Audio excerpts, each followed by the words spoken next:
After you've downloaded the template for iOS from the Apple Design Resources page, go ahead and unzip the collection. In there, you should see a folder named Production Templates. Inside, you'll see a template for app icons for iOS. Open that file, launching Photoshop.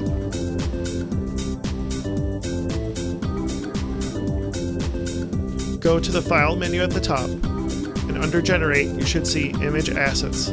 Make sure it is checked. Now, go to your Layers window and double-click the layer named Icon. This is the layer you'll be editing directly and will be carried through to the other app icon sizes.